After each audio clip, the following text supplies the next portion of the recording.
Okay. Hi, your office is cleaner. That makes me happy. Yeah, yeah. That We'll was, figure you that did out. really see it at like the messiest. Listen, it happens, especially when you're busy. So I just opened your brain dump. I haven't had a chance to organize it yet, but I'm some of the questions we cover, we'll go over that too. Um, and so let me just give you a quick overview, and then you could tell me what you want to talk about, what you want to lean into. But basically, I want to talk about what a typical week. I have notes and a notebook. Just when I look down, that's what's happened. And also, I work from home, so you'll hear my dogs. Um, so I want to talk about a typical week for you. I want to talk about like what comes across your plate, what you usually do to prioritize, if anything. And it's okay if you're like nothing. And any Okay. gaps are like, be totally honest because I can't help you if not, and you're not in trouble, and I'm not reporting back like everything we talk about. It's just a matter Okay. of like, let's get you organized. I'm going to shut the door, which may or may Okay. not work because they'll want to come back in 5 minutes. Okay, so we'll talk about that. We'll talk about areas where, you feel like you are the hardest for you and things that you're like, I need a system for that, a system for this and kind of how your brain works a little bit. And then the parts that feel fun or easy and the parts that are draining and suck. So we can figure out like a good system for you there. See what else I have. Then I have the job description for your role. So we can actually look at that and say, oh, this stuff is going well. This stuff sort of falls through the cracks. How does it all go together? And then we can talk about like what success looks like for you, like in several domains, and then figure out where we want to tackle what we want to tackle first. Because the thing with marketing, as we both know, is there's so many moving parts. It's like insane. Yeah. And yeah, there's a lot of platforms and initiatives. So I was trying to boil it down to like brass tacks, like what would success look like in its bare bones form? And then how do we make sure that you're functioning at least minimally at that level? What else? Let's see. Tasks that aren't maybe part of your job, but other people aren't doing them, so you can't do your job without those being done, which could potentially, be an energy drain. If there's like clear directions and expectations around stuff or not, because I know for a lot of people, myself included, that have brains like ours, where if we're not entirely clear, where it's really hard to get started. Um, Hmm. that's very hard. It can be like, I don't know. What else? Channels you're touching, like your output stuff, the process for collecting stories, photos, that kind of thing.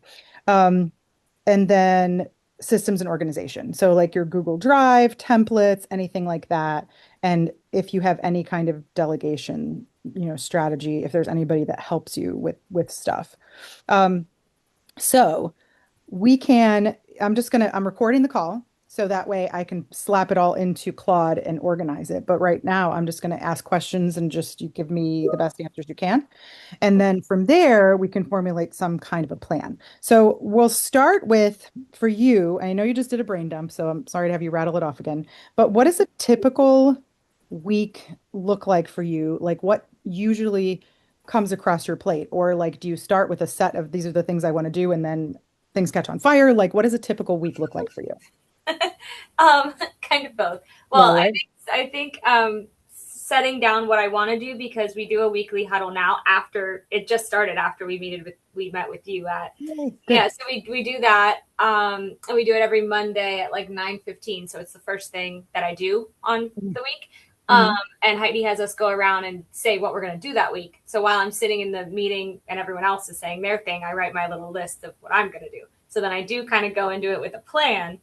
Then it all catches on fire. Ah, yes. Okay. So So usually when you set your plan, typically, like what does that usually look like?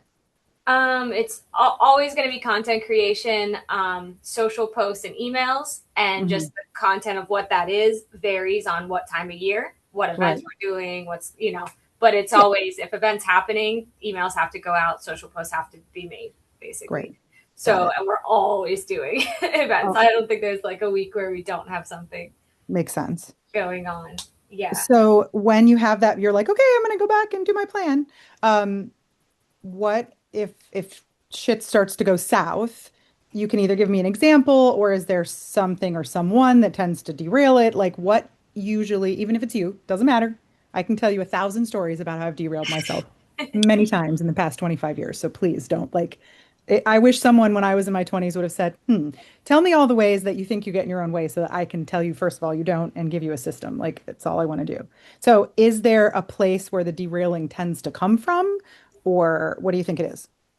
Sometimes how you said if it's the beginning of a campaign or an initiative, I do all the design and like I create the aesthetic or the theme for the event or whatever. And Hmm. sometimes if I don't have guidance or no one really says, they just say, "Oh, we're gonna do this volunteer appreciation event. Get started."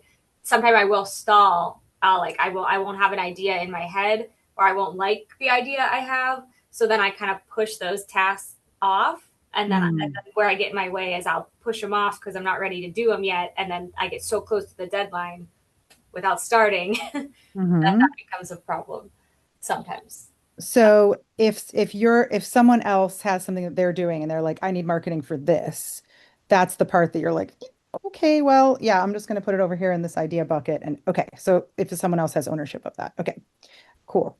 What about your own prioritization and task management on the day to day?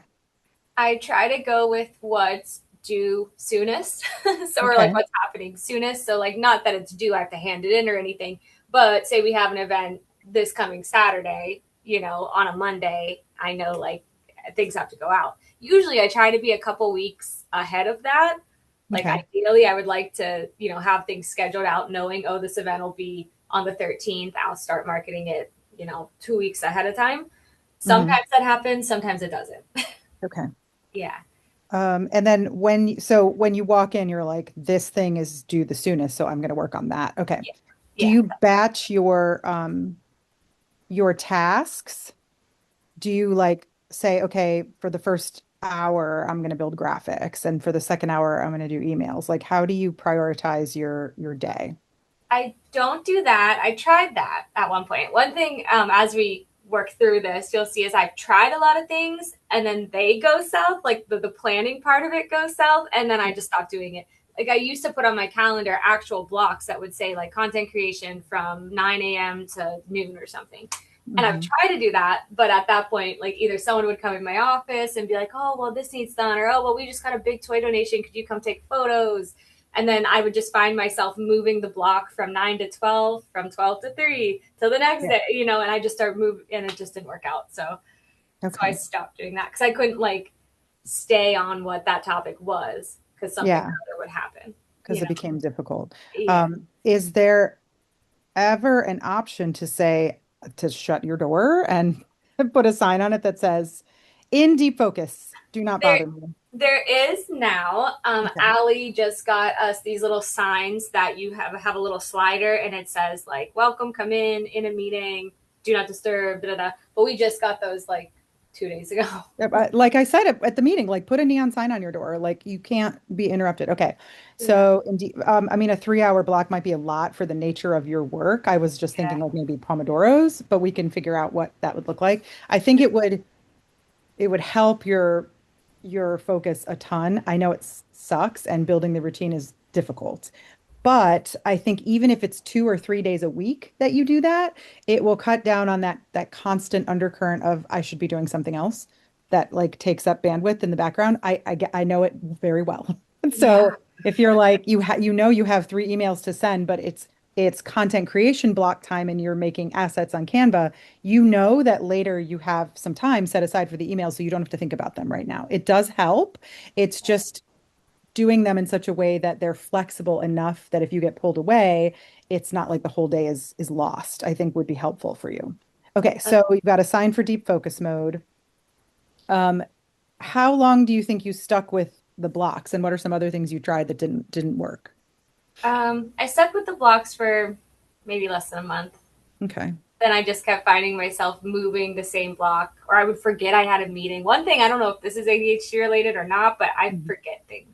Like if they're Yeah, not it's very actually much ADHD related. written down, yeah, if they're not like written down or either right in front of me or it's not at the top of my mind, I might Mhm. forget. So like, I mean, the calendar will show if you have a meeting, or sometimes I'll just get like pulled into meetings. They'll be like, "Oh, we're doing this in here. Marketing, come in. Like we want you to sit in here too." Yeah, well, you So can. Yeah. So that hasn't happened. That used to happen. That doesn't happen as Mhm. often anymore. Your so with ADHD, your working memory is like a pasta strainer, right? It catches some stuff, it doesn't catch everything, especially if you have something else on your mind. So if if it's not written down, that's part of the reason why we tend to make piles too, is because we're like, oh, I'm going to attend to this later. I'm just going to set it here because if I put it away, I'll forget about it. But then it piles up, right? And it sort of happens cognitively too.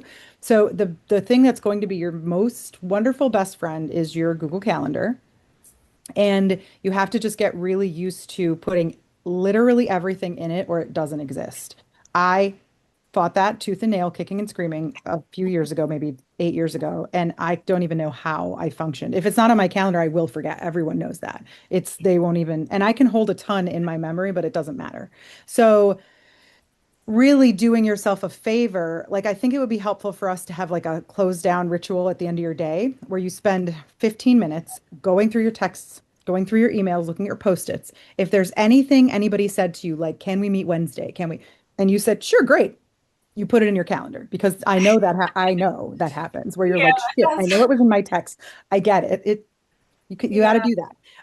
So we're gonna see if we can do that. And you can have like I don't know if you're really savvy with Google Calendar, but you can assign like different categories to the things that you do. So what I've done when I've made my time blocks is I call them just CEO blocks. They're literally like they're so loosey goosey, but it's like I know that I don't do meetings usually on Monday morning first thing because I just don't like to, and I don't take them on Fridays usually. So on those, I have a block that's like my non-interrupt, like creative time. I have a block that's content creation, but I don't say if it's Canva or whatever. It just is. I have one that's like taking phone calls. It can be any kind of phone calls, doesn't matter, but I know that I like have to emotionally prepare to be on the phone. Um, so if you have some loose ones, it's helpful. And then what will happen is you'll put stuff into your schedule. It's okay if it's conflicting, but what you'll see is that if you're consistently, like if you get called into a meeting, let's say, and it was a content creation block. Go on your phone after the meeting and put in meeting from 11 to 1. I was in a meeting. Put it in there.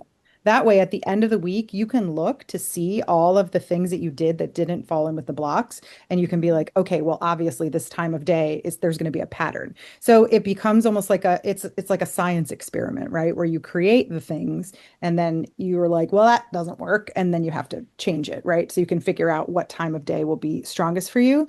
But yeah, the whole post-it notebook email like that doesn't work. I know it very well. If it's helpful to you, you can keep a dry erase calendar within arm reach next to your desk, where if somebody says something, you can jot it down and then throw it in your Google Calendar. But the alerts on there and stuff like that are just really valuable, especially for a brain like yours. And you can set it up where it'll email you your summary in the morning Oh, of what you have that day.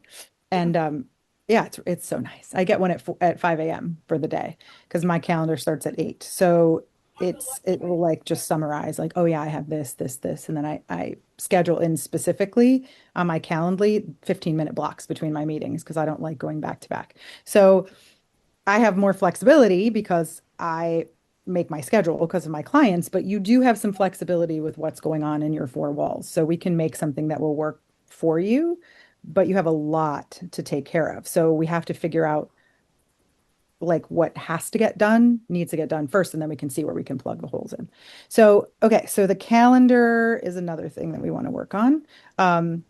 Making sure that you don't forget stuff. And that is it's so common and don't feel bad about it.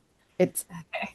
it's There have been times embarrassing. where I forgot full meetings, Oh, like, and I didn't attend because I completely forgot. yeah, I've been like just doing my shit and I'm like, okay, this is super awkward. It happens. That's why you have to get just so faithful about your calendar to the point where it's annoying other people. Like I don't if I and tell them if it's not in my calendar, I'm not going to do it. Can you I people know me well enough that they'll text me a calendar invite or email me a calendar invite so they know it's there. So if somebody asks you for something, you can literally say, "Hey, could you please email me a calendar invite so I don't forget?" And they will, right? So you just have to get very live and die by it. So we'll set up a system so that becomes a little bit easier for you until you get into the habit of it. Once you do it, it's not bad because it's just like basically you're texting yourself. There is an app. or maybe it's a phone number. My friend Peter has it, but where you can text yourself an appointment and it'll go into your calendar. Let me figure out what Oh, that is. I know. His assistant uses it. Because he does like lots of appearances and stuff. But there's definitely a way to do it. It's fairly simple too. Okay. So that. What about trying to think of other things? What about emails, like keeping up on your communication with other people, all of that stuff? I have a system that doesn't always work. That's kind of the theme here with me. Is like I have a system, Yeah. but it doesn't always work. So if it's something that like I don't want to get to right now, but I know I need to get to, I'll pin Mhm. it. We use Okay. Outlook. We have to use Outlook, which is annoying. But I pin it, and then all the pinned ones like sit at the top, and Hmm. everything else is at the bottom. So I pin it, or I'll leave it unread. Like I'll keep it unread, so then I know it's like I read it, but I'll keep it unread. So then whenever I look, I know that needs to be like taken care of. You know what I mean? Got it. So I do Uh, it that way. okay. Um, that works out fairly well. Occasionally, some will get buried, and the person will respond and be like, "Hey, circling back, like you didn't get back to me." But Yeah. that doesn't happen too often. So Okay. the system kind of works. At least it works kind of, and that's good. That's better than not Yeah. working at all. What about, okay, so with your content creation, first of all, what what channels are you on in terms of social and other ways that you communicate with customers? Oh gosh, a lot. So for socials, we have five. The main Hmm. three are Facebook, Instagram, LinkedIn. We Okay. also do YouTube, but only when we have video content. And I do X just for SEO purposes. We have like a Hmm. Twitter, but we don't really interact or even, just sometimes I'll post it just so it'll show up more places online. Yeah, of course. Yeah, Okay. yeah, five for socials. And then for email, we use Feather, which is like a marketing platform. So that's how I do email. How many And are on your email list? almost 4,000. Okay. And then how do you have them segmented? We have them segmented through volunteers, community partners, clients, and then there's like general. And then everybody, yeah. Yeah, then everybody else. Yeah. Okay, so you do have those segments. And so within volunteers, you could theoretically further segment those folks or further segment your partners and stuff like that, right? If Yeah. we wanted. Okay. And people opt into your email list how? Through almost all the donation forms, there's a little button that says, "Do you want to be contacted, or would you like to receive the newsletter?" Something like that, and then they Okay. opt that way. What typically, how often do you email and what are they about? Pretty often, but again, depending on the segment, we do the clients probably most often because they're like promos for all the free events that we do. So if we have a free cooking class, we're having this holiday party that's free for Mhm. clients. So yeah, they get emailed like a couple times a week, I would say. A couple times a Okay. week. What about the partners? Not as often. I had two, I think, scheduled for the Christmas party just because, but of course the lingo is different in it because we want them to push it out to their people. So it just says, hey, we're having this party. If your clientele or if you know anyone who would be interested, please share the flyer. So yeah, it's just kind of like having them help promote it because a lot Do of the you partners also are organizations like us, like JWB, places that help Urban League and stuff that help Mhm. kind of not the same clientele, but like, kind of the same. What about donors and community members that just maybe want to know about the things? Are they just in part of the general They get stuff the or? monthly newsletter, and the Mhm. monthly newsletter kind of touches every part of Daystar. We have a garden section. We have a what's called looking ahead, what's coming the next month. I do it at the end of the month. The newsletter is probably one of the biggest things I struggle with. Is I do it at the end of the month, and I almost always end up like panicking to do it. Like, Okay. yeah, So we need a I, better system for that. better system for that for sure. Yeah. Um, so yeah, this time, how I told you in the meeting you were here, I missed November, so now we're just turning it into our end of year newsletter. Good And enough. yeah, So with the newsletter, what are you trying to accomplish? just letting people know what's happening at Daystar and just being a marketing touch point. So Hmm. they receive something from us, but it's not really an ask. Got it. Do you have client stories in there and stuff like that too? Do you? Okay. Yeah, I try to make the first story an impact story when we have them. So you've got looking ahead, garden, impact stories. There's a section from Heidi, just when she wants to say stuff, kind of like some months she'll be like, just take my section out, and then other months she'll give me something to put in there. So Yeah. like Um, message from the executive director. Uh, okay. what else do we have in there? We had, I'm trying to think. I could just I have it up right here. Yeah. Yeah, then I just do, oh, here's a part she recently added, community partner spotlight. She wants to spotlight people who help us. Love that. So every month we pick someone. This time we did BNI because we did that protein challenge and they raised $18,000 for Oh, us. good. You could do a volunteer spotlight too. Yeah, we used to. That's one thing that got away from me with all of the things that I do. I used to do all kinds of volunteer engagement stuff, but I just I can't. There's just too much, you know. I mean, I would make a spotlight so freaking easy. Like I'd have a Google form that just goes in the footer of all the volunteer emails that says, if you'd like to be featured for a volunteer spotlight, please fill out this form. And if there's no one in it, you don't feature anyone. Like it's really not like I would make it very simple. Um, That is pretty simple. I used to like go around and I'd find my person and I'd ask them and I'd ask them a couple questions like, how long have you been here? make a Google What do you form. do here? Da, da, Have da. them submit a photo. You can even have them upload their own photo. And then, yeah, and then you could do a push, in the newsletter when they see it. You can also add, if you're a volunteer and like to be featured in the volunteer spotlight, check your volunteer emails or, whatever. But make it simple so you don't have to go chasing anybody. And then it's right there and it's submitted. I would have forms for everything that goes in that newsletter. So you can literally copy and paste and edit any like crappy grammar or whatever, like for things from every department, all of that. And I give them a deadline, like, hey, for January's newsletter, I need everything by December 5th, period. That's it. And that way you can get it out for January by, the third week of December, or the second week, ideally, because you want to make sure that they can know what's coming up with enough time to plan. Yeah. Um, Okay. Yeah. Because the way I've been doing it like the last couple of days. Usually it ends up being the very last day of the month just because of my time management. And then the looking ahead section is only things happening the next month. That's how I've been doing it. if that's your primary way that you're communicating with the general folks about things, it's just not soon enough. So you could make the looking ahead just bullets, nothing big, and then have the like figure out another way that you could disseminate that information with more time. Or you could do like this past month, here's all the things that we did, just kind of Yeah. that sort of stuff. And Okay. then pictures from like the Christmas party and stuff like that. But if the December newsletter is stuff that happened in November, you know what I mean? Like, Yeah. how do you want to do it? So I would just kind of think about really the goal of it. Like, do you want to motivate people to be involved, or do you want them to be like, that is so cool? Like, whatever. Or maybe it's too much at once and you need a bi-monthly newsletter, one that's like, this is what's going on this month and raw. And then the middle of the month, it's like, okay, looking ahead. Like, and you can break it into smaller pieces. It's up to you. You get to do it however the hell you want it. And if That's it's too much work to do one big giant formatted situation, make it shorter and make it in little okay. chunks, just do it that way. Um, and then what else? So you've got your emails, you've got your channels. Are there other ways? Do you personally, I have to look at the job description. Are you personally responsible for like outreach, like going places and talking to people?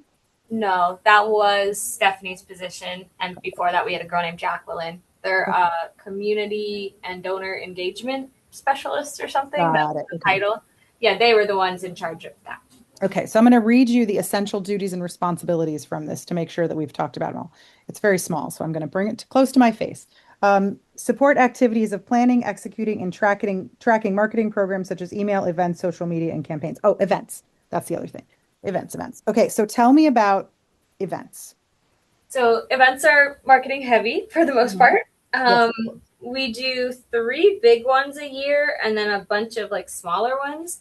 But every time there's an event, I need to create the branding for it. I need to create in our donor platform, CRM.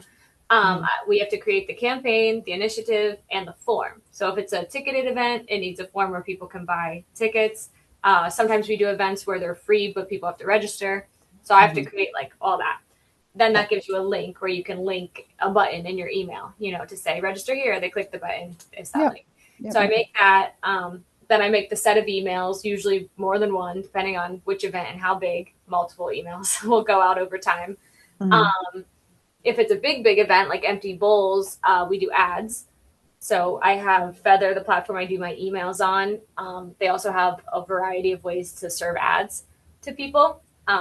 So we do ads for the big events. Then, depending on what it is, like we do with these hands, but that's like invite only. So I have to design the invitation, and then Hmm. I get with Heidi and we talk about who's going to get the invitation. So there's that. What else happens for events? Signage at the event. So whenever we get sponsors, and like say the sponsor is going to sponsor the mimosa bar, I have to create signage with sponsored by, welcome to the Hmm. mimosa bar, sponsored by their logo or their name with the logo. Then we Hmm. send that off to the printer. So I also am in contact with like our printer. He's he does all kinds of things. He does banners, signs, pamphlets, anything you could ever need printed. So for Great. our bigger events, we pay the printer to print things more than just the size of a letter. So that, what else? And then all the social media that goes with it. Socials, yeah, of course. What about like brochures and flyers and stuff like that? I do that too. We don't have a lot of brochures, thank goodness, like those three trifold ones. Hmm. Yeah, we don't have a lot. Usually when we do a program or something, it's just one flyer, and to have them sign up, there's a QR code, Hmm. or it'll just direct them to our socials to sign up, where they can click a link. But then they're getting like the marketing on all points. Like, so say someone follows us on Facebook and they're on our email list and they're in the lobby, they'll see the same event on all three All over places. the place. Do Yeah. you have a calendar on the Daystar website that when somebody puts an event in, it populates and it links out to your I RSVP manage all that platform? too. So we do a calendar on the website, but I'm the one who populates it because I'm Got the it. only one who knows how to be in the back end of the website. Lord Almighty, that's a lot. Okay, so I've done this exact job like with my organization. So I'm like, okay, so with I'm trying to think. Oh, okay. So let's say someone is like, I want to do a smaller event because I'm assuming the larger events, the lead time, like because it's coming from like higher Yeah. up. Yeah. So a smaller event, how, I mean, I would say that you need no less than 4 weeks lead time because you got to have 2 weeks to make the stuff and then at least 2 weeks to tell people about it. Ideally, you'd have more. So if you were waving a magic wand and you were setting sort of a timeline for when people have to give you information, um, how far in advance would you want those smaller events if your support was expected? 3 weeks, 3 weeks to a month. I'd like it early. Because, like Uh, you said, then I could start. Sometimes that does not happen. Like, sometimes we get events even that pop right up. even then that's not ideal. So Yeah. even 3 weeks to a month is when you should start working on it. But it's I you should have all of your quarter one events on your desk now. Well, see, I guess the difference is I also market. I wouldn't say other people's events, but like other organizations have events here. Like they'll have them at Daystar. Like Mhm. Baycare, she sits in our lobby. We have a nurse who's from there who sits in our lobby, and all of a sudden they were going to do free flu shots on a certain date. So like Mhm. I'm supposed to market that too, but that's not really like our event. Do you know what I mean? Yeah. So So maybe we need a workflow that's something like that, where it's a lot simpler, where it's like you send one email and you do one social post and you post about it in your stories twice, and that's it. that's Or like kind of how whatever. that's sort of how it's been. Not because I like thought in my head, oh, I'll do one. It's just only turned out that way because I thought, well, I got to say something. Yeah, I exactly, do one and I exactly. do one, and yeah, but I Hmm. didn't have it in any sort of plan to do it that way. It just turned out that way. So I would almost make a checklist for yourself. Like if the event has a short lead time or it's from a partner organization, this is what happens. That's it. Unless Heidi says, hey, we need this to be heavier hitting, like if there's an emergency, like a fire or a hurricane, and then all of a sudden, like there's a thing, then Yeah, that's something different. But, I think that in terms of, events that are departmental or whatever, I would want them by quarter, by the like for January, for quarter one, I would say you want everything by the middle of December and so forth, right? So you can start batching your stuff by quarters and people can give you things, for March and February, but it's going to be down in the queue and that has to be understood. So it might be helpful to have like if you don't, I know you have it in your head, but it's probably helpful to to like for us to write out like your workflow for each kind of event, right? If it's an Yeah. event, let's say, for example, a cooking class, that's a little bit of a lighter lift. It's Mhm. mostly geared towards clients. You don't need to raise money. There's no ticket sales involved. Since you don't have to sell tickets, then the lead time can be shorter. When you're asking people to buy something, there Mhm. that's like a heavier, the trigger for them to act is more, there's more at stake because there's money. So you need to Yeah. have a little bit more lead time, right? So we can sort of figure those things out. Um, because you have three client bases. Stop calling me. Oh, that's my son. Well, you can call me later. So you have three client bases, right? You have the customers, right? The people you actually serve. You have your clients, right? Yeah. And then you have your donors and your partners, right? That's the second Yeah. one. And then you have your shit, who's the third one? Uh, I Volunteers. have it written down. It's your like your community members, right? Like just the general community. One second. Yeah, and volunteers, I mean, they are still a group, but Yeah. like I said, I used to address them and like do certain things Yeah. specifically to volunteers, and I just don't do that as much I with. mean, you could do it on like a weekly social post, like here's what's coming up, something like that. Yeah, we So, do have a volunteer Facebook group that I am supposed to be in charge of, but I oh, haven't pain really in posted the much ass. in there No, in a you need to while. volunteer for that for sure. But yeah. Yeah, it's no, it's a lot. So, oh, with Feather, can you schedule on social platforms with that? No, but I have Hootsuite for that. So Hootsuite. Okay, yeah, okay. Hootsuite, where you can populate a calendar and schedule. The thing I've realized with Hootsuite is you just can't do stories. You can do everything but Instagram stories. I've tried doing Mhm. stories and it makes your image so wonky and like it just doesn't work. It's weird. Yeah, that's not so bad though. If you just have the Instagram on your phone, you could just do Oh yeah, stories like that. So, yes, so you've got clients, community, donors, partners, like that's all one thing, and then volunteers. So you've got three basically target audiences that you have to look at. So I guess when you're dealing with like events and stuff or like benefits and things, we have to sort of look at who needs to hear about it and what part of the journey and all of that that you need to and continuously bringing in impact stories and stuff like that for the community donors and partners. And then for volunteers, it's really just making sure because you're converting community members, donors, partners into volunteers. And then volunteers often are also donors and things like that. So it's sort of like they're blended together, but you almost have like three pathways. And then when you're working through the customer journey, which I'm sure you learned this in college, right? It's awareness, and then they get activated somehow to take an action, and then they act, and then retention, right?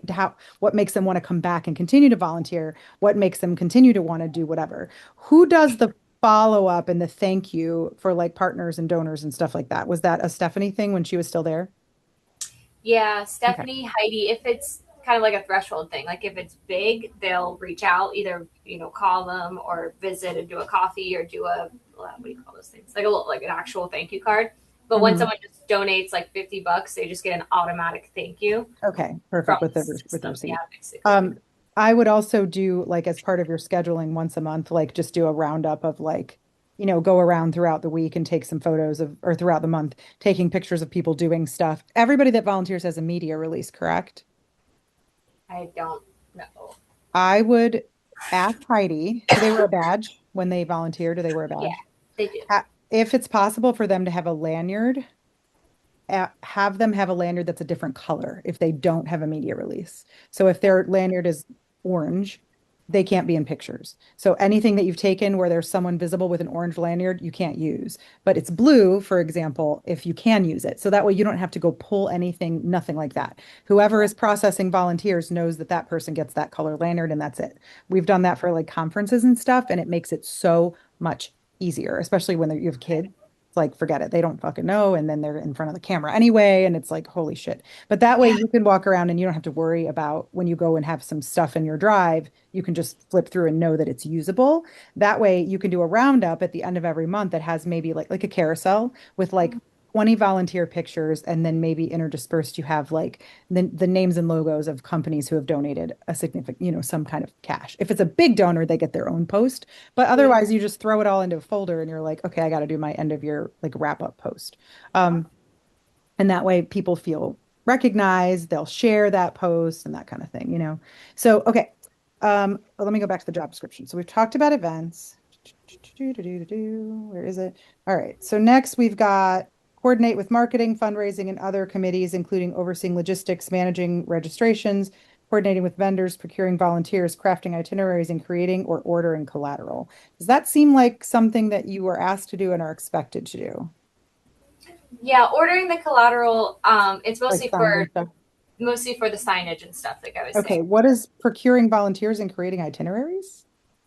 I guess procuring volunteers through social media. Yeah, I would okay. So assume. it's not like you have to get them signed up and be like, okay, here's yours. No, Okay. no, I just do like volunteer recruitment posts and stuff. That's Perfect. I love that. yeah. Collaborate with the community engagement specialist for campaigns. You talked about that. You've got that. Coordinate with program team to update and communicate internal and external calendars, post events to proper platforms, track and input grant requirements into Google Sheets as they pertain to marketing and event activities.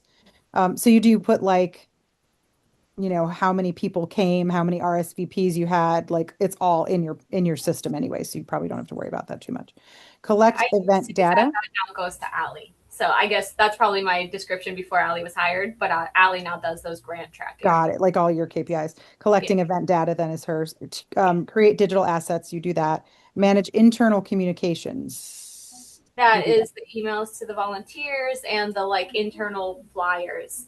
Because like when we're doing something, sometimes we do things that are just for volunteers. So we just do the flyer and we put it up on the doors that they'll see when they sign in and they leave and everything. So Got that it. plus the and the Facebook group and then their Okay. email list. So yeah, I Okay. talk to the internal volunteers that way, I guess. Yeah, exactly. Well, okay. So I'm just putting down Facebook group. Maintain an organized Daystar Google Drive. How's that going?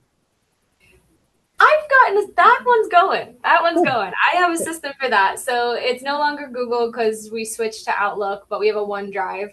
And Okay. I now color code my folders by kids event, volunteer content, third party, like if it's a group comes to volunteer, but they're not our group, and then everything else is just regular, which I know is ours.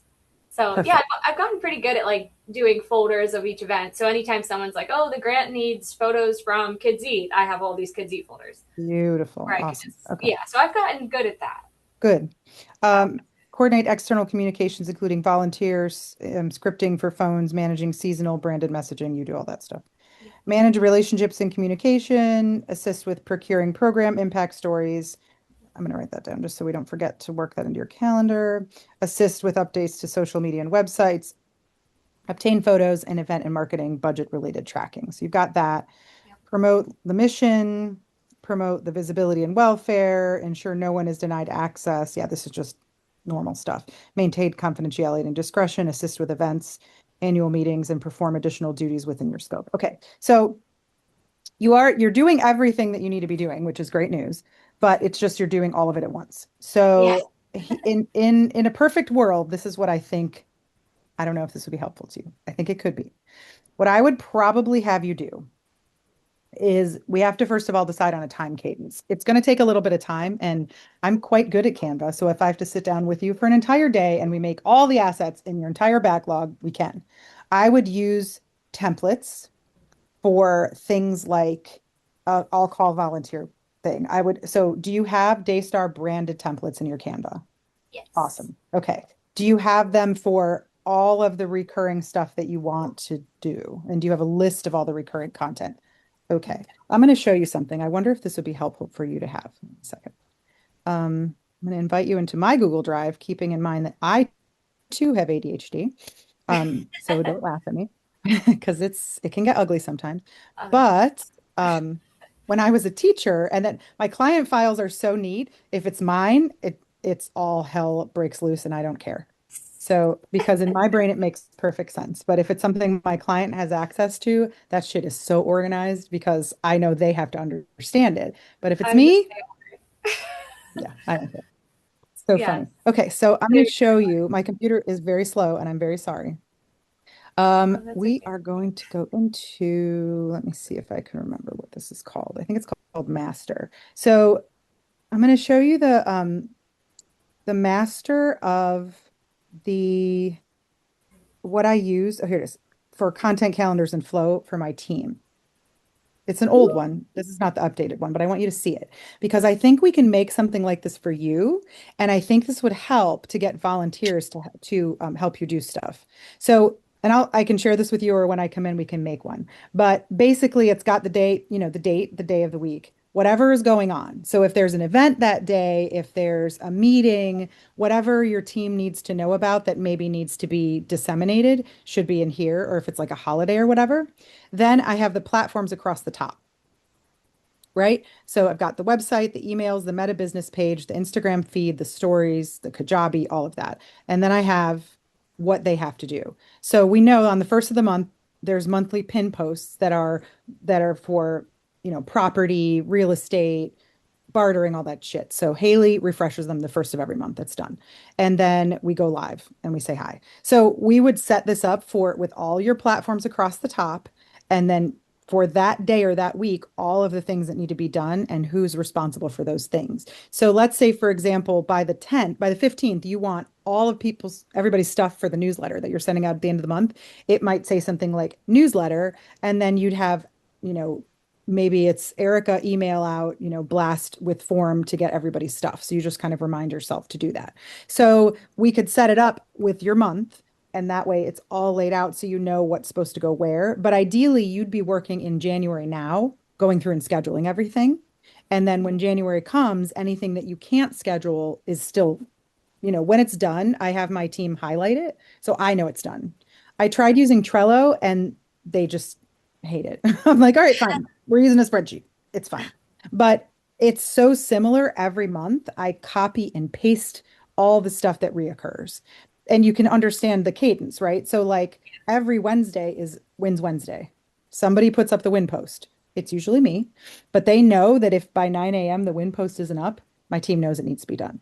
But you don't have a team, it's only you. So this is for you. However, if you have things that can reoccur, if you have things we can automate, this will make it apparent. Or if we can get you a marketing volunteer for 10 hours a month and they can go into your Canva and take your templates, and you have like, here's the February list of events. I need you to do XYZ. We can create workflows for them. And this is just a way to keep it straight in your brain what you need to do and when. Because once you have a master calendar like this, what happens is you can say, okay, in my block from 9 to 11 on Mondays, I'm going to do two 25-minute rotations. And what I'm going to do is create all of the assets for week 1 and 2 for Instagram and Facebook, like all of the graphic assets. And that's it. So we're making it very clear what you're doing, when, and what needs to be done. Once you have it laid out like this, I promise you it will overwhelm your nervous system so much less because you'll see it all in front of you. Because ideally, you won't be doing anything on the spot that could have been planned for. The things you'll be able to do when you have that space is like write it in your calendar. I walk around and take pictures for 30 minutes, twice a day.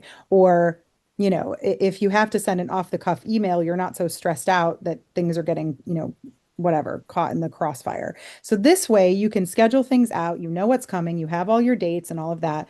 Because you probably, I would say 80%, maybe I'm being generous, 75% of your content, what you have to do and when you have to do it, right? Is that accurate? Okay, cool. So if you can, I'm going to stop sharing. So what I'll start that for you with your brain dump. Okay. Or I'll make you like a really general one from what we've talked about. And then what we can do is we can break it into 4 weeks, but you're going to be working in advance, right? So in terms of stuff that's going on in December and January, where are you like with timing for that stuff? With the holiday event that's happening this weekend, I'm Mm, 100% done with the good. Okay. marketing. Yeah, Mhm. that's all scheduled out, so that is good. What else is happening in December? We have something happening on the 20th, but that's up in the air, and a lot of the things here will be that way. So someone we knew from the past is having a Christmas party breakfast here, and we're letting them use the space. So I don't. That's one of those things where I'm not in charge of marketing it a ton, but we don't know if it's happening or not. So I don't know if I should market it or not. That's kind of So the thing. when that happens, are you comfortable having their contact information and like 2 weeks out, giving them a call and being like, hey, these are the 3 things I do to market out community partner events. I need these assets by this deadline, or I'm not going to be able to market that event. Can you please do that for me? And then you can send them a Google form. Are you Yeah, comfortable with that? yeah, Let's do that. So nothing is up in the air. So you're not like, what the fuck is going on? You can, yeah. And when you make the asset, send it to them too. Like be like, here, you can post this. Here you go. Um, and what we can do is make like monthly templates. Let's make monthly ones where each month it can be whatever, cute, Daystar branded. And that way it's you can just slap the event in there and it still looks different because it's like, cutesy and holiday related or whatever, but it's easier for you to know to think about it. So a form for outside events, and I would say that I would lay down the law, like you're in charge of this department. If they don't submit their information at least 2 weeks in advance, unless Heidi has given them permission to do that, you're not marketing it. You don't have time. Period. Yeah, If exactly. you can fit it into your schedule and fit it into your heart, awesome. But you have your own stuff to do. And it's okay to say, you know what? I have a Google form. It needs to be filled out at least 2 weeks in advance. Otherwise, I can't guarantee, could be nice about it. I can't guarantee I'm going to have the bandwidth to do it, right? Does that make sense? Yeah. I would put that needs to be gospel. And for anything that's happening internally within Daystar, a quarter in advance. Um, do other departments often say, hey, I want to do this next week? And you're like scrambling to try to put something together? Sometimes. Yeah, sometimes. Or I'll get things like with pantry or even Heidi, like someone will do some type of donation, whether it's a ton of food or a larger money donation, or someone all of a sudden is like, I'm gonna, I don't know, send an ice cream truck to Daystar. Sometimes that happens. And that'll Mm, just happen. And I'm like, well, when? And they're like, this weekend. You know what I mean? cool. And I'm Okay. supposed to be telling the audiences, hey, this truck will be here. Or if it's one of the donations, I'm supposed to give them a thank you and like a social media shout out, but it's just so quick. It's like, oh, this just happened. Make the post, you know? Exactly. Which, if you have the bandwidth isn't so bad, but like if it Yeah. happens all the time, it's stressful. So I think it sounds like to me that what we need is like a last minute workflow for when stuff comes like in like that. And then maybe like 2 days a week or 3 days a week, like Monday, Wednesday, Friday at like 3 o'clock, you look to see if anything has come up and you execute the last minute workflow if something is in that space. If not, then you can fill it with something else. But I would figure out what that looks like for a last minute workflow. Like maybe it's, social post, email, story or whatever. Like I said, like, the same thing perhaps that you give a community event. But if it's something that if they give you, and I would tell your department this too, or your all of the other folks, if they want you to be able to do a tier 1 job, you have to have the information 6 weeks in advance. If they want it to get done well enough, then, whatever, then it needs this far in advance. That's how and I would have like for yourself, like what does a tier 1 marketing this event thing look like, right? And it's all of the channels, it's making sure you can talk about it, all that stuff. It's a lot of different things. So the events are usually for the clients, right? So that's typically what that's for. So events you're marketing to clients. Do you have donor, partner, or community like thank you events or anything like that, or any other Or, events? You have like fundraising events, like big, yeah. like okay. Yeah. That's going to be this one coming up. It's at the end of January. It's called With These Hands. And it Mhm. used to be volunteer appreciation event, but Mhm. now Heidi has it being community partner and volunteer appreciation. Mhm. Love it. But the thing, it's a weird one because she wants it to be a fundraiser also. However, the volunteers don't have to pay. So like for volunteers, it's free, but for guests or community partners, they pay a ticket fee, like a ticket to go. So So it's it's a community partner event that has a volunteer appreciation yeah, benefit where they yeah, get to come because we appreciate what they do. Okay, cool. So yeah, that's how we want to word that, and we want to make sure that that's understood. Okay, and that's in at the end of January. yeah. January How 28th. is the marketing? Well, tell me about how you're marketing that. What is the plan? The plan is I make the invitation, and like I said, this one's a little specific because the invitation goes to certain community partner organizations. I can't just put it out on Facebook. Like not everyone is invited. You know what I Okay. mean? Yeah, so the invitation creation and you email it to them? Yeah, email it to the list and then email it to the volunteer list because every volunteer is invited. So that's an Okay. easy one. But we need them to register even if they aren't paying because we're having it at a different venue and it's a 200-person like limit. Like we can't have more Minimum. than 200. It's the limit. Okay. So Yeah. you email to the list with the registration link and there's an RSVP date. How many times do you remind them to RSVP? Gosh, probably like four. Four at Okay. the least, honestly. 4+ reminder emails. Okay. Yeah. And then from there, um, what I mean, you could do social posts that say something like check your inbox. Volunteers, we have, or you could also talk about like the what the event is, the importance of the event, because community partners will still see that. Like it's our biggest fundraising event of the year or whatever, you know what I mean? Like you can still do social posts about it. In fact, I probably would, so it's Yeah, heavily which yeah, visible. I'm going to. I don't have a plan too, though. You know what I mean? Like in my head, I'm like, yeah, I'm going to, but I don't have a design in mind. I don't have a graphic No made. worries. Let's just make the list of what you want to do. Because the goal of this is not to draw in anyone new, right? Or Not really, no. Yeah, no, okay, not to but what if I'm a community partner attending this, what does that mean? Am I a She previous donor? so give it people who've helped us in one way or another move the mission. So they could have been a donor. They could have hosted something Daystar related at their business. They could have helped with the hurricanes because a lot of organizations like gave us cleaning supplies to give out for hurricanes. So she has, and a lot of them are in Heidi's networking groups, the community partners.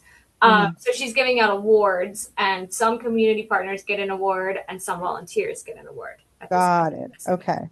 Yeah, For the community partners, the ticket cost covers the event and well also that's where the fundraising comes in, is that from yeah. the ticket sales? Okay. Yeah, and Um, then we're also doing some kind of it's still all up in the air even though it's a month away, but we're doing a raffle where when they buy the tickets, they have an option to buy a golden ticket, which gets them into the raffle. And the like three items are like big high ticket items. One's a trip, one is see, I don't even know. I don't all even know good. what they are, but Heidi procured them and they're three like high end things Okay. that people would want. So the golden ticket's like $100 to get Okay. into the It's raffle. $100. Okay. So we need to know what those things are because you want to put, jazz that up in there. Yeah. Okay. So for the invitation, so okay. So if this is something that needs to be like, this should be a big priority on your list, right? So the when you're blocking out your week, I would lead off your week with getting some hallmarks done for stuff like this. So, what we'll talk about is how you, when you know you have to do this kind of thing, because this is the part that trips up ADHD brains, is we'll be like, I want to do it. And then you spend like 3 days hyper focused only on that. And then everything falls apart and then you're behind everywhere else. So, do I know that brain or not? I really do. You Yeah, do. I do. I know. So it's a matter of taking this. We know what we need, right? And this is where AI actually can be helpful, is you can dump your whole plan in there and say, okay, I'd like to accomplish this within a 5-day period, devoting 2 hours of time or whatever each day to these tasks. And then it'll give you like, start with this and move through that, right? And you can, okay, that's what I'm doing. And then you have to force yourself, like, this is my block that I'm working on with these hands. When it's over, you're done. That's it. We're not doing anything else. Ideally, if it's at the end of January, you probably need it done by like next week so you can schedule everything out. Um, and you still have that like thing that's up in the air on the 20th too. Yeah.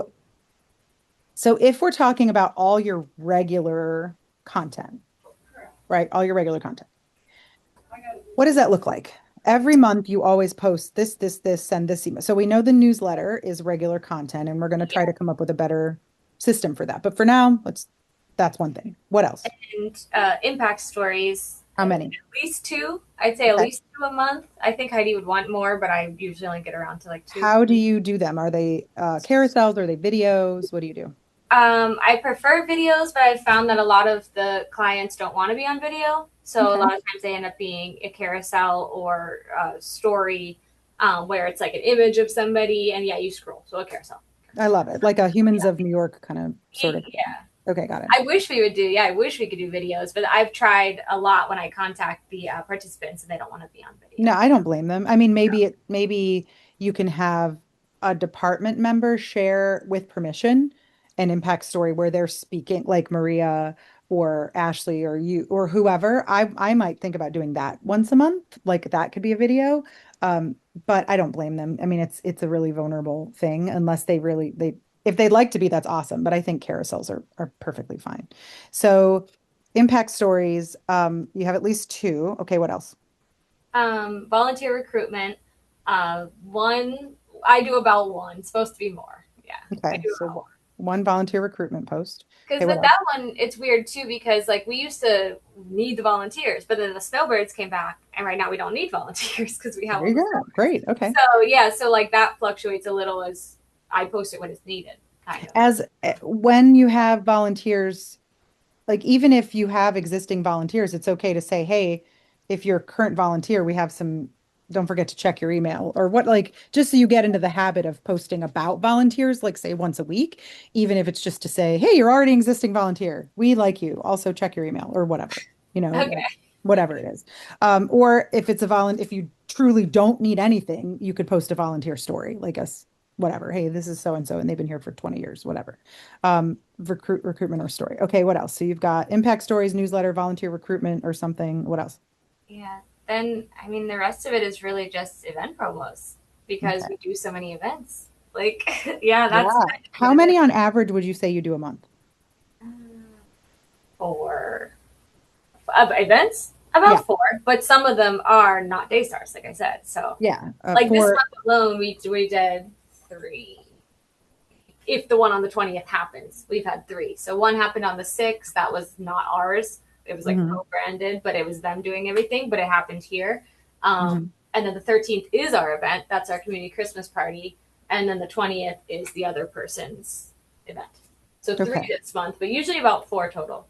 Okay. So I want to say on average is about four. So, and do they tend to be spread out or is it just sporadic? Sporadic. Okay. So, so, and then do you post the same stuff on all the channels? For the most part, yeah. Same graphic, but I'll change the captions slightly. Perfect. Okay. Yeah. So if we do and I'm looking back at who your audience is and all of that stuff and your workflows and things. So you could probably do like if you did 3 to 4 posts a week, it would be impact story. Like the first week of the month, what I would do is a calendar post. And I would do a post that's like, here's all the shit coming up that we know about. Obviously, nicer words than that, but you know what I'm saying? Like, hey, looking ahead.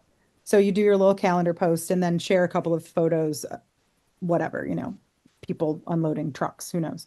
Okay, so you've got a calendar post that first week of the month. Then you have an impact story from the previous month. Then you have a volunteer post of some sort, whatever that needs to be.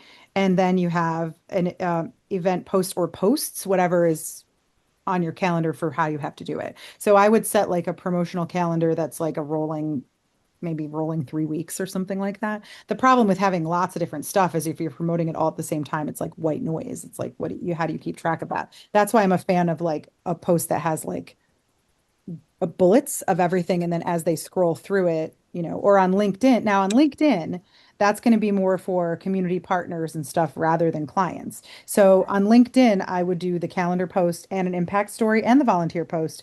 But for the events themselves, I might sort of centralize it to one thing and say, these are the types of events that we're doing. Maybe the calendar post, you can expand that just a little bit. And then on LinkedIn, that's when you can do a featured community partner of the week. This week we had this community partner. You can tag them on LinkedIn. This is the kind of stuff they did. So that's one variation I might do is like do a featured partner. And then that way you don't even have to necessarily do it in the newsletter, or you could reuse it. Where the four that you've done for this month, you just have like a little like quadrant with their picture and a little caption and whatever. Like follow And us I on do have a LinkedIn. space like that set up in the newsletter where it's like logo Exactly. words. Done. Yeah. Logo words. So LinkedIn post could be like a partner feature.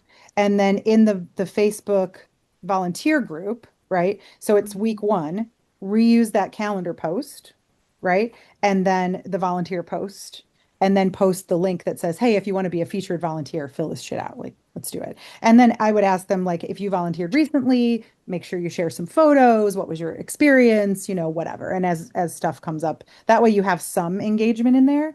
And if you Yeah. have people that volunteer a lot that are Facebook savvy, make one your moderator for that group.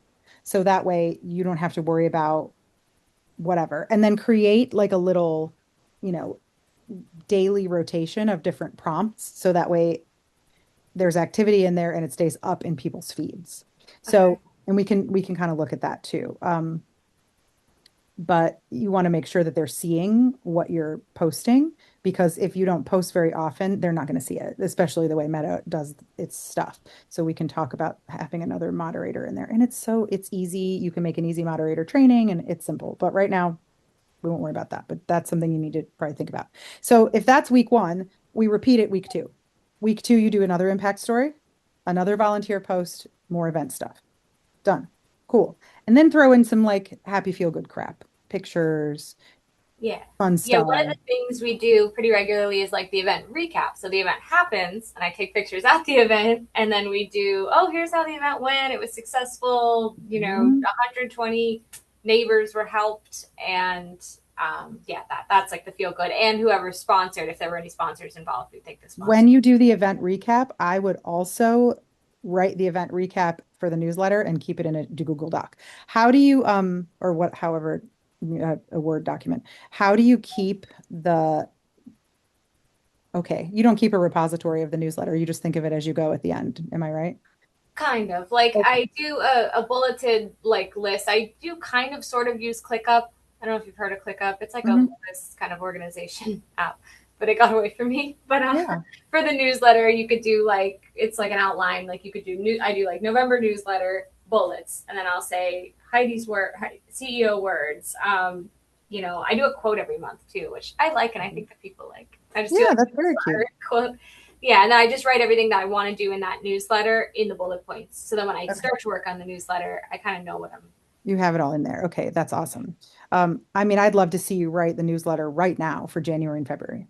Like, let's block that time out. Like it's done. You know what's going on. The only thing that you maybe have to do is plug in stuff in the calendar, but you could write like the CEO story, the quote. You could build that out for 6 months because that's not going to change. You just keep it there. If something does change, then that's fine. But it's a matter of just having it that you could just pull it out and plug it in there. But yeah. So like when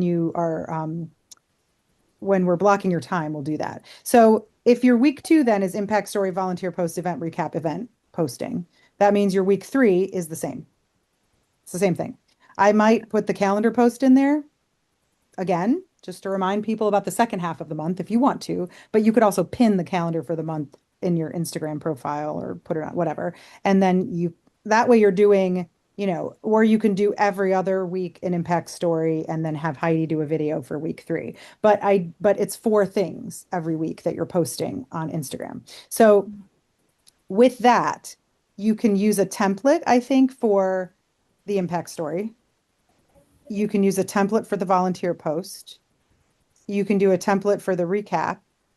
And the only thing that wouldn't have a template is the event itself, because it might, if it's like a community partner event or something that you can just plug and put stuff in there. But that's the only one that maybe will take more brain power and creativity is that because they're going to be different depending on what the thing is. You know what I mean? Um, so if you set a little cadence like this for yourself, that should make batching content a little bit easier. Um, Trying to think of what else. Yeah, Yeah, because we templates. I need templates. Because like I said, I do have the one for volunteer recruitment. okay. That's about it. That's about Okay. it for So we have templates. to do some template creation. Yeah. And you can have like what I like to do is create maybe like 6 templates. That way I can rotate through them. So they're similar. Do you have a brand kit in your Canva already with like the colors and stuff? So they're similar, the graphics, the shapes and stuff. It's still my brand feel, but I don't like using the same stuff all the time. I like it on Instagram because I like my grid to be pretty and cohesive and stuff. But like on my Facebook, it's a better feed interrupter, like scroll interrupter, if it's something a little bit different. So I don't always use it. But sometimes, you just use the same one. So template creation is something we should spend time with. What I would love to be able to do is put up a dry erase calendar at the meeting, say on the 17th. If I could put up, this is quarter one, everybody look at this. If you know in your heart of hearts you want to have something and you haven't spoken, you need to speak now because Erika needs to plan for this. So then they can say, "Hi, in February, I know I want to do a Valentine's party. Cool. We didn't plan. Pick a date." This is you saying, you guys need to pick a date. I don't care what date, pick it. We're writing it in. It's now in stone. It is on the internal calendar.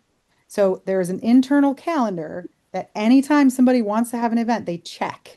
They make Mhm. sure there's no conflict and they make sure the space is available. That's all on them before you will promote anything. Then I love a Google form. I would have some kind of standardized template that when they send you information, it's the name, it's the date, it's a description, it's, any whatever other requirements, anything else that you might need, a picture if there's like a logo or whatever. That way, when they say, "Hey, can you make assets?" you don't have to chase anybody down for anything. So, um, which would be really nice because that's probably half your job is being like, Oh, yeah. The way this usually goes without the form is someone wants to do something. I come up with the name because they don't know. They think I'm the creative one. So I I mean, you can still come up with a name, but they have to tell you like, what is it? exactly, yeah. I come up with a name. Sometimes I get a date, but not a time. So then I have to go say, hey, we got to tell people what time this is going to happen, what time. And yeah, I go chase around all the information. We will put directly on the form not to submit it until they have all the information Yeah. because you can't make assets without any of that. And then we'll just show people, we'll show them the form. Here it is. It's pretty simple. The request is that you've submitted at least a month in advance, so she has time to create stuff. And if you don't have a month, just know that she's going to get to it when she gets to it, and Yeah. it might just be It'll like fall one into social the post. like non Yeah, plan. But exactly. And if they're savvy and Canva, then they can make you a graphic and email it to you. But if they no. So creating a form to submit an event, then what we need to do also is just sort of set your timeline with that. So again, when you're looking at January, you should be able to open up that form now. There should be stuff in for January, right? For the beginning of January. Look at the events that are in there. If there's two, you can make the graphics and then those can be the event post for your first 2 weeks, right? If that makes sense. So we want to make sure you're operating ideally at least a month, if not 2 months in advance. So that way, by the beginning of January, you're starting to look at stuff like mid-February, late February, and that way, if there's a lag, if you got to go unload a truck, whatever, it's not stuff that has to be posted like tomorrow because people have to know about it, right? yeah. Um, I'm trying to think of what else. Okay, so what would you say is the biggest drag of what you do? You're like, I do not like doing this. It's gonna sound bad, but No, no, no. you're replying to social media comments. I hate that. I know they're good and the engagement's good and that's what we want, but I am just so tired of saying thank you exclamation. We're so grateful. Thank you for your support. Thank you. We appreciate your support. Like I just say the same thing Thanks so over much. and over and over. Yeah, I wonder if there's like a many chat that you could do with that. Where they just reply, there's got many chat is awesome. I use it for responding to comments for like giveaways and stuff, but there's got to be an automation for that.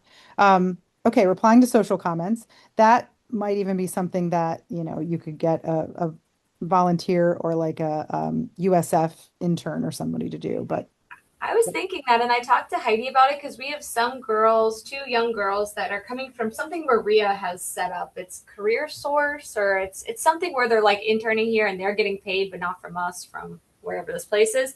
And mm, I mentioned it. One of the little girls was helping me do something, and I mentioned it to her, and she was like, "I could do that." And I was like, "You yeah. could do that." So I asked Mm. Heidi, and she said she didn't want them to have access to our. To the password and stuff. Yeah, that's what the only thing is they would have to, or they'd have to sit in your office and use your computer, which if you're sitting right there, but Yeah. that's the biggest drag. Okay, is replying to social comments. And that can be just one of those things where you just block out 15 minutes twice a day, and you know that that's what you've got to. I have to reply to the comments and answer Yeah. questions and stuff. Yeah, it's So just like setting up the time because sometimes I will let them go or like people will tag us and I won't notice. I don't know why it doesn't notify me on Facebook, but then I'll mhm. just see come up in the feed, oh, we came to Daystar and here are all these pictures of us at Daystar. And I'm like, when did that happen? But Yeah, then I have to like comment, exactly. at Daystar. So if you block out 3 20 minutes, like 3 pomodoros, somehow throughout your day, or 3 15 minutes to do it, that's the way I would do it. I would make it like and do it while you're like, maybe we can stack it with like you go outside with your phone and you sit outside and do it. So that way it's a little less, Okay. like a little more dopamine where you just get to go and like check it. That could be kind of, we'll see if that works. Like you grab a snack and go outside, and those are like sort of a little break, but not really. Um, what do you think is the thing that you struggle with most? The newsletter. Not that it's hard. It's not that it's hard. It's just time consuming, and I just keep pushing it back because it doesn't seem that important until the last day comes, and I'm like, shit, it needs to be done. And the volunteers expect this newsletter. Like they've been having it since they've been here longer than I've been here, and if it doesn't come out, people will come ask me, "What about the newsletter?" Where's the newsletter? Okay. So that's Yeah, got to happen. Um, what do you, in terms of your, what do you think is most helpful? Like prioritization or chunking tasks or organizing things into categories, like having workflows. What do you think would make the biggest impact first on the way that you do your job? organizing. Okay. And what, Maybe organizing and chunking, because I think those two could get me pretty far if I yeah. have time blocked off and I have some kind of method of knowing what to do during that time. So in a perfect world, if there was a magic wand and we could make a special, like this is the Erica handbook, what what would that look like and what would you be able to do? It would look similar to that Google sheet you showed me. Hmm. It would look similar to that. That just feels relaxing, knowing that it would all be there and all be planned out, and I could just highlight it when it's done. Hmm. That looked really nice for me. It's a beautiful thing right there. Um, Okay. and where we would be is even further in our marketing efforts. Like more people would know about us. Our social posts would all be doing great. Ideally, Yeah. getting over a certain threshold of engagement. Because when I started, we some of our posts would get 0 to 2 likes. Like it was real low. Now we get average of like 20, but anything That's good. good gets between like 50 and 80. So when I see 50 and 80, that's good. And we've had like two or three, I wouldn't even say viral, but ones that got like over 1,000. Good. Okay. So we want to increase engagement and Maybe regularity will also do that. And like, it'll give you space to be creative too. What do you think is most time consuming? uh, content creation. I mean, I spent most of my time making content, Content not creation. just for socials though, but I mean, creating the emails. Yeah, emails they're I hate writing ad copy or any kind of like copy like that is like it's a lot. But I want to see how long and like I'd love to see some of that just so we can figure out like maybe what is taking all that time or if we need to block out like maybe it's an entire day where that's all you're doing is just knocking that out and it's and whatever then you can just schedule them. Sometimes that's the eat the frog, um, with your oh okay, networking. Heidi mentioned that networking is tricky for you and that you don't love it. Can you tell me why do you think you need to be networking? What is the desire of the organization for you to be out there doing things? And what feels good and what feels yucky about it? The desire for them to have me do it is, well, now we don't have a step, so I'm trying to get the word out there about what we do, our mission, try to get people involved. That's Hmm. the point of it. Yeah. I guess, as well as get donations or new volunteers. So like if I'm networking and someone's like, oh, that sounds great, I'd love to come volunteer, then we would. So to get, I guess, to get things out of it, but also just brand awareness, like to Hmm. let people know that we're here. Okay. I guess that's And the point of it. exactly. And what are some of I know BNI was one of them, but are there places or events or whatever that you've been encouraged to attend? Are there things that you've heard about that you're like, that would probably be good, but you haven't been, anything like that? Or is it just like whatever? For me, I really don't want to do it. Like personally, I don't want to do it. So So why not? um I just don't like a crowded room. I don't like talking to strangers. And I know you're Mhm. supposed to see them as strangers. They're like they could be assets or friends or whatever, but it's just not how I see it. Yeah.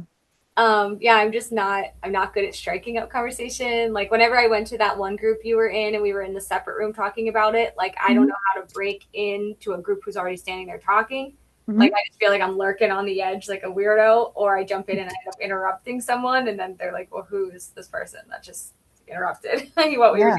doing, so I just don't like it at I mean, there's a lot to unpack there, but yes. all. Yes.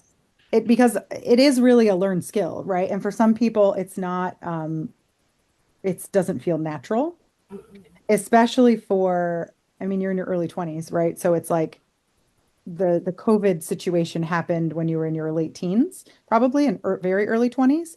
And No, so as you I'm much older. I are you see. how old are you? Like 26, I'm assuming? I'm 32. Oh, you're so cute at 32. Oh, thank you. So you're welcome. So, but also with gifted people, with twice exceptional people, we have a very our self-perception can be crappy because of what we've learned, right, about ourselves. And so it's a struggle to break in and be social and feel like we have value and can add value to a conversation. Like that's just it's a self-worth issue that we have to just address. In this role, I don't think you need to be like on stages, but I think getting comfortable in small groups and having conversations is just that's something you can learn.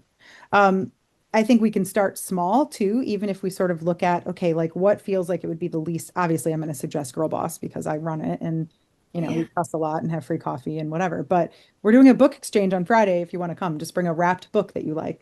But there are others that are even smaller that don't have like the educational component. There are, luncheons, there are all sorts of things. So I'm happy to go with you and just show you how I do it. Usually I try to have something on that's attention grabbing. Like I wear a lot of bright colors or like a really bright lipstick or like weird shoes.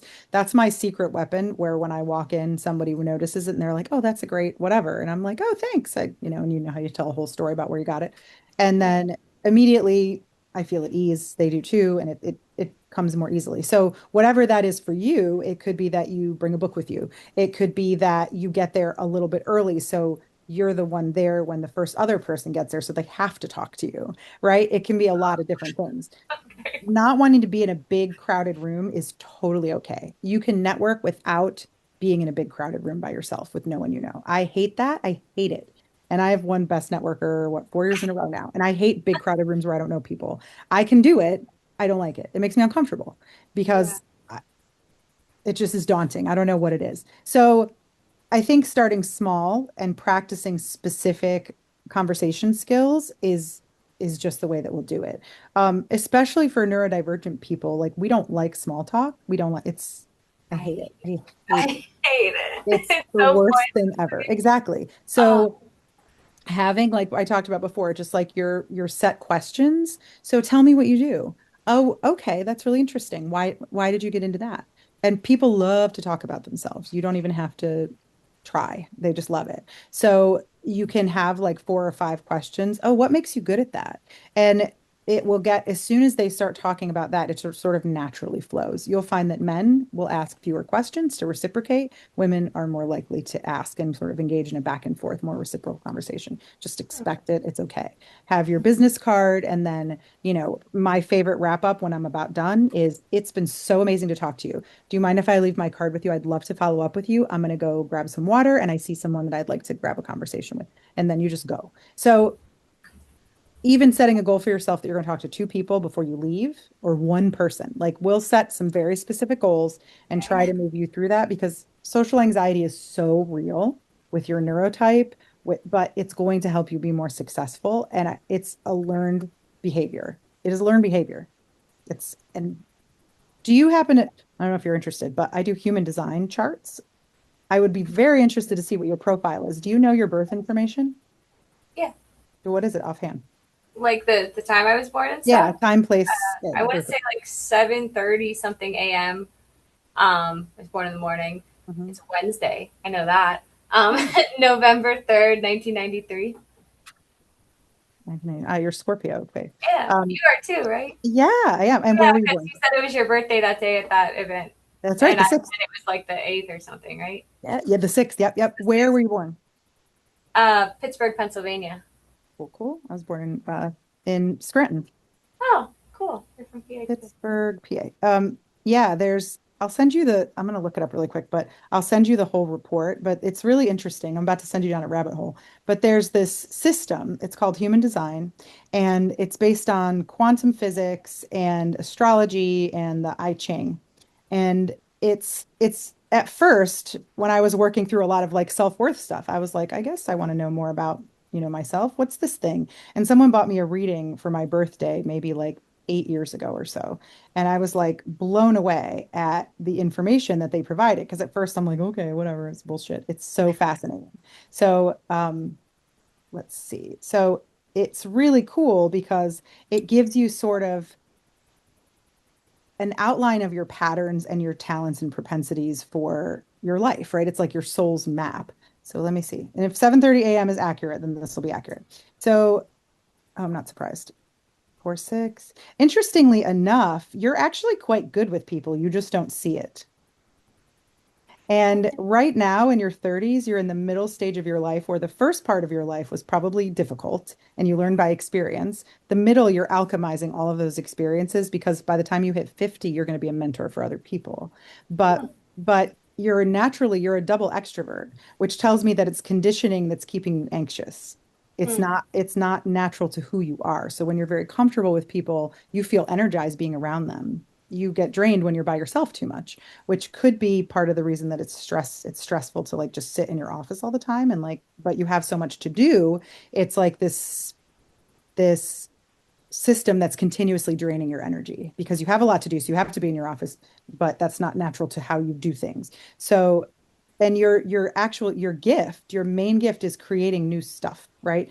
You and also spotting trends and patterns, which is what makes you really solid at marketing. You can be like, this is gonna be cool later. I'm gonna do this, I'm gonna make this. So you could probably get really creative and be have a lot of fun with it if we could take some of the stress off of your shoulders. Um, you also have what we call a single definition, which means that you don't have to ask other people for things. So the fact that you feel like you constantly have to ask people for stuff sucks. Because if you have to ask lots of people for things, then it's not right. So when you can just do something and just run with it and like skip all the middle steps, that's the way that you work best because you're what we call a manifesting generator, which I am too. And a manifesting, so there's 5 energy types: generator, manifesting generator, a manifester, a projector, and a reflector. Two of them make their own energy like a battery, right? A manifesting generator is one of those two. So what happens is you are inspired by something around you, and in your body, your emotions are what will give you information. So you have to wait, 24 hours and be like, how do I really feel about this? Once you know, you act on it, it will light you up and you'll go do the thing. Then you finish it and you move on. We have a terrible reputation for half finishing things because they don't get us excited anymore and we leave. But we're meant to start something, get it going, and then leave. We're not meant to churn and churn. That's why marketing is such a great field for you because there's always something different. The beauty of creating a system though that's going to act as a container is it's going to take away some of the pressure so that you can do your job, right? So that's the point of that. But your main, what we call your incarnation cross, is the right angle cross of the 4 ways. Your incarnation cross is basically like the theme of your life. And it's for you, it's themes of impact, influence, connection, community, reception, and survival. So it's an intuitive sense of like material flow and resourcefulness with a focus on building sustainable systems. So it's like you're bringing together the material world, the collective needs, the lessons from the past, and your knowledge to build a sustainable future. That's why they call it the 4 ways, right? So it's this working for an organization like Daystar is actually really perfect for what you're designed to do, which is like, well, that sucked. So we shouldn't do that again. But we have these resources coming at us this way, and this is what's going to be best for everybody. And I have a plan. Let's go. So understand that that's your natural ability. But because of your ADHD, because you grew up gifted, because of all of that, it's hiding under a layer of like, I'm not good enough, which is not true.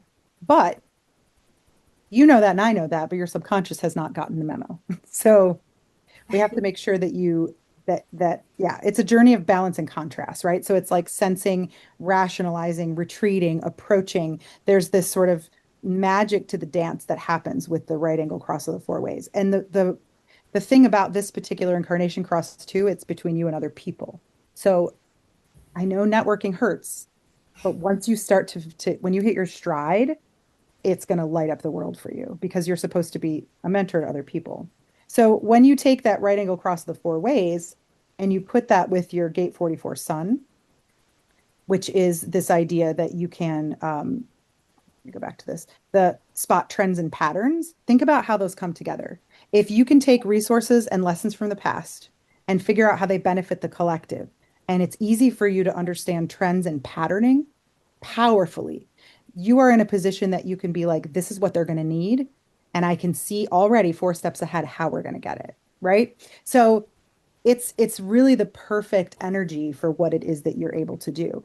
The shadow side that you might have is that you don't have what we call a, and I'll send you a picture of it, but I can show you. It looks like this. So these are this is your body graph. And notice how this one is white right here in the middle. That's called your G center. And your G center is your identity center. And when that's open like this, Mhm. basically you don't have a set identity center. You will constantly be like, where do I belong? What do I do? Do I belong here? What do I do? You have to be really careful about your environment because you'll absorb it and it it will not, you never quite feel like you belong there and you have to continue to try. That's by design. You're like a chameleon. If I can pick you up and put you in a situation or an event or whatever, you absorb that so readily that you can become it. For some people, that feels they're fine with it. For other people, it feels like you're an imposter always. So understanding that that's just by design so that you can taste the energy of whatever it is you need to do and create it by fully embodying it is what you're supposed to do, right? So it's just part of your magic. Like I have a defined G center, so no matter where I go, I'm just me all the time, like whatever. But for someone without one, it's if you're around people with a defined one, they can point you in directions you're not meant to go. Like you're really meant to experiment with the energies of different places and different people.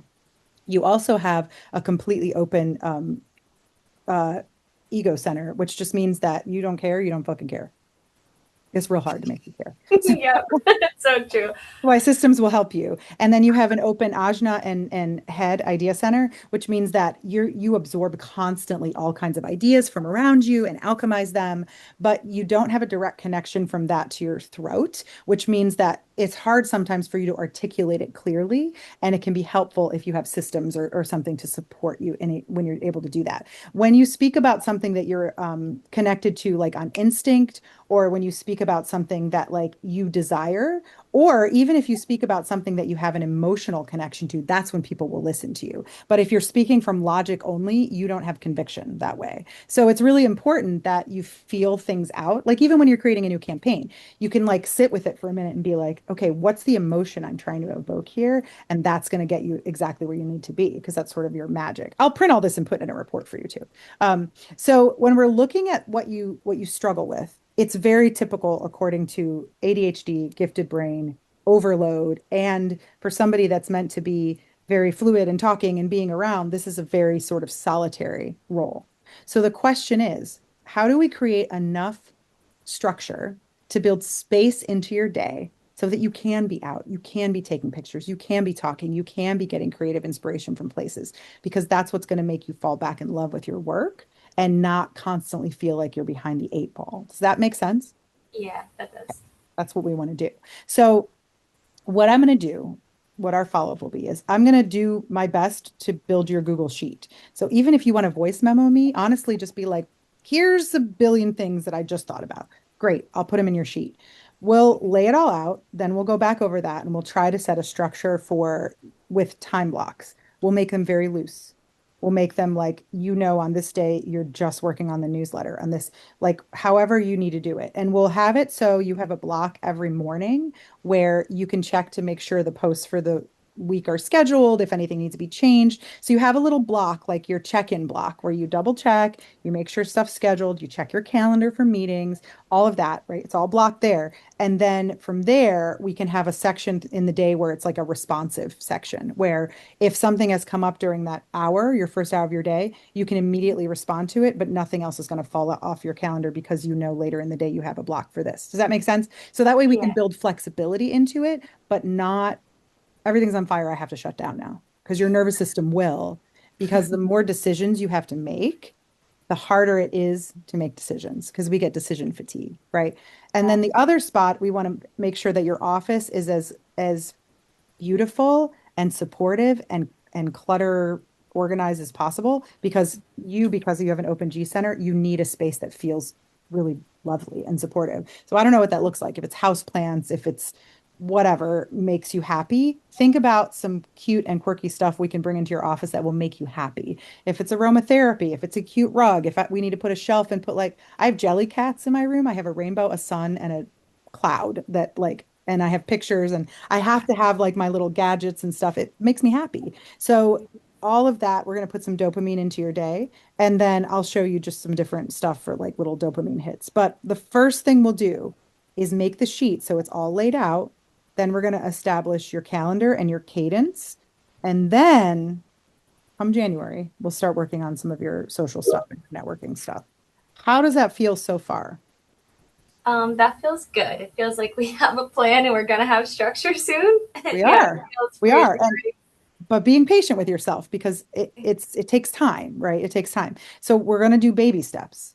We're going to do baby steps because if we try to change everything all at once, we both know it's not going to work. We both know that. But what we really need to do is have a map.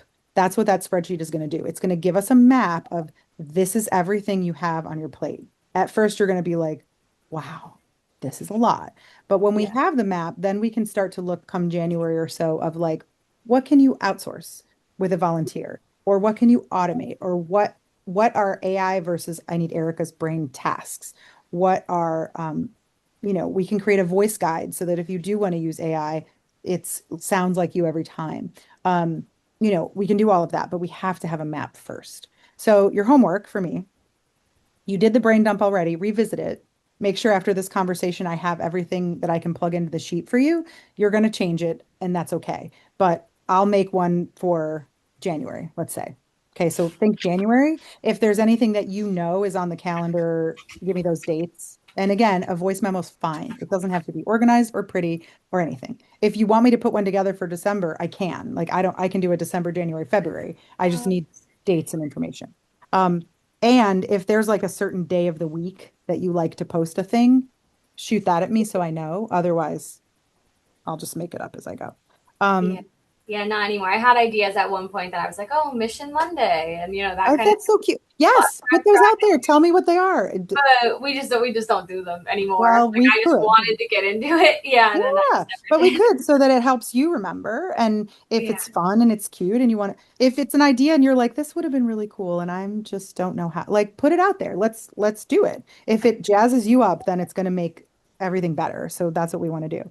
And you can even put in your voice memos, like, I wish I had time to do this. It would be really cool if we could take pictures this way or more like whatever. Make your wish list and let's see what you have space for and what you don't have space for. And then let's make that map, right? And then we can also, next time when we have the map, we can start building out the workflow for like last minute events and stuff like that. Does that, you know what I mean? So let's make the map first, and we'll plan to meet next week for a couple of hours. I can come in and we can sit down with the map and bang it all out. And then from there, we'll make templates. So you can start scheduling using the map, and then we can kind of decide, okay, what is the next high impact thing that we can do, which I'm thinking is probably time blocking, and then we'll go in that order. But the first thing we're doing is the map. Okay, sound good? Yeah, sounds good. Okay, cool. So for the rest of this week, though, what do you have to finish so we can set your priorities real quick? Gosh, lots of social posts to do. One that's important is the BNI protein one. Foundation for Healthy St. Petersburg gave us a big grant that we have to announce, basically. I have to do a board report, like just in the marketing section, because their board meeting's next Tuesday, I think. Okay.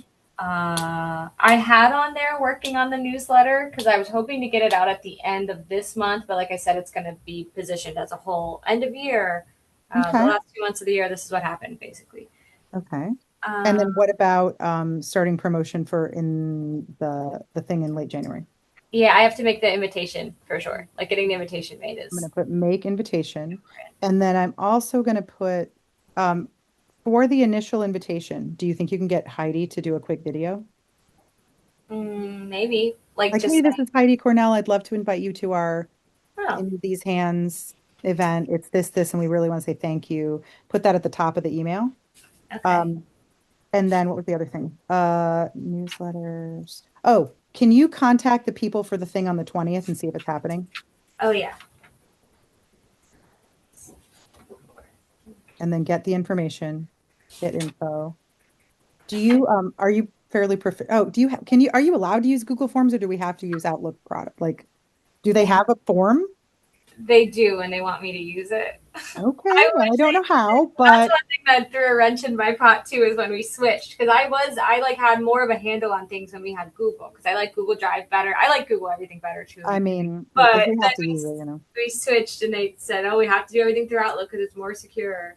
Okay, well, if you're sending a form externally to volunteers, Google form might be you might be allowed to do that. But I would figure out if you have the bandwidth, you won't this week, but maybe next week we could figure out how Outlook Forms works. So that way, when we get down to it and we want to share that form with your I did team. already look into that and figure that out because when Steph was here, we did make an Outlook form for something for her, but no one ever ended up filling it out. But I did create one, and it's pretty similar to Google, honestly. But Okay, cool. Because we're yeah, gonna need one for like event submission, um, and then volunteer spotlight submission. And you'll probably think of other things too, but like you could have something for newsletter submission too. Like if somebody, like say Ted has something cool that he wants to, you can be like, hey, yeah, submit some photos here and whatever. Or if there's another workflow you want, but sometimes it's nice to have a form because then it's all in one place. You don't have to flip through your emails and stuff. Okay, cool. So BNI protein, foundation grant, board report, social post, newsletter work, make invitation, contact the person for the thing on the 20th. I'm going to put this into a priority list for you, or you can put it into a priority list for yourself. Do you know how to prompt ChatGPT to help you set your priorities? I Okay. don't know. I So usually get on anytime and I tell it what I'm doing that day. Like I get on and I'm like, "Hi, chat. We have a lot to do. I'm gonna start doing this." And when you prompt it, here's what you need to say. Tell them they're an organizational strategist to help maximize your time. You have these 10 things to do. So you always want to give it a role, like who are you? Who is it? And then you want to give it a very specific task. And from there, you want to give it a very specific outcome, right? So role, task, outcome.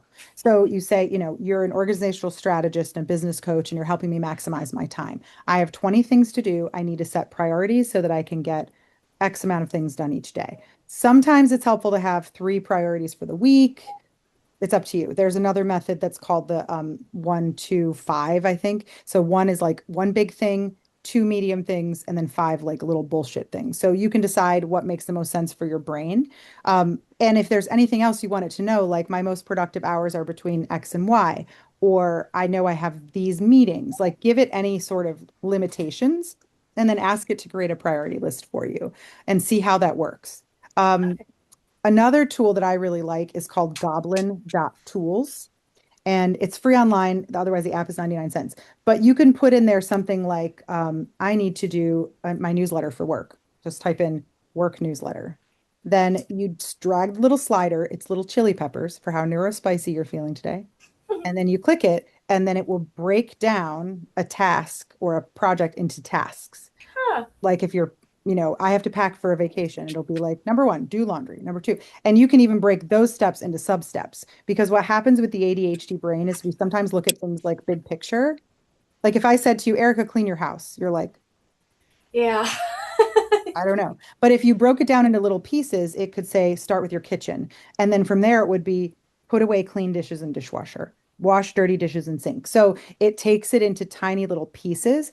Understand that sometimes when you're paralyzed like that, that's all you have to do is break it down into smaller tasks. So a tool like Goblin Tools or ChatGPT will help you do that. So if someone says, hey, you need to promote this event, and you're like, try that. Say, go to a tool and say, can you break this down into small little steps that will take me no more than whatever, however many minutes or whatever you want, and see if that helps because that analysis paralysis for creative people sometimes is like, well, there's 50 ways I can start. I don't know. So sometimes you just have to do that first little step and then it'll help you along. But Goblin Tools is great. So is ChatGPT. Try chat for prioritization and see if it gives you a list that you like. You might not like it, but dump that out and see. I'm going to also try it. We can compare our lists, but put my number in your phone so that you can come at me at any point. If you just need motivation, if you're behind, if you're like, I don't even know where to start, please text me at any time and be like, I need 5 minutes. I'll leave you a voice memo. I'll move you along. Um, and then next week we'll have the map. Okay. Okay. Sound good? What's your number so I can put it 440 440 796 7792. 792. And I'll do the same thing. I'll call for a Oh, second. perfect. Yeah, awesome. Yeah, Okay. so, yeah. So see how that goes priority wise. It's Wednesday now, so you have, you know, 2 hours today, but then you have tomorrow and Friday to get a lot of this stuff done. I'm guessing the newsletter will probably get pushed off to next week. But even if all you do is brainstorm all the things you want to put in it and you have a list of it, and I might even keep a running list on a dry erase board in your office. Like with a cute marker, we'll get something really like that's pretty and when you I think of something, there you would go. come in and help me like Yeah. organize things. I have a giant board, Yeah, like let's have giant something giant that board you're that like, I oh, I haven't thought of a thing. I want that in the newsletter. And you can just write it on there real quick. And then that's at the end of the month, you're like, oh, yeah, that I want that on there. Just a place to capture stuff if you'll use it. If your phone is better, excellent. We'll use that. But let's make sure that we figure out what tools, let's not reinvent the wheel. You have tools you like that you use. You're just trying to do too much at once. Like, yeah. I want to validate you. There's a lot of moving parts and you have a lot on your shoulders. And with no systems and with constant interruptions, your brain has to be in a fucking shutdown 24/7. I don't know how you, absolutely not. Sometimes I literally do the thing where I drive home in like complete silence. Yeah. And sit in your driveway for 10 minutes before you get out of the car, like, what? Yeah, because my brain is just like, oh my god. No, yeah. I honestly am also going to implement like you need little like sensory breaks throughout your day or you're gonna have a meltdown. So we'll figure out what that looks like for you. If it's, whatever, if it's going outside, if it's listening to music, we'll figure out what sensory things you need, but I can help you like with regulation and all of that stuff so that I mean, you're literally designed to be good at this. So it's just a matter of, listen, you're like a fine wine that someone brought to someone's house and then poured on the floor and said, "Here you go. You need a beautiful glass." And then everyone can enjoy the wonderful nature of this fine wine, right? We can still drink the wine off the floor. It's not ideal. So that's like, think of it that way, right? But I mean, you're doing everything and you're doing it as best you can given the parameters that you have. So we'll just put you in order and you're going to kill it. I know you Okay. will. Yay, All right, love cool. bug. I will see All you right. soon. Okay, see you. All right, Bye. Erica.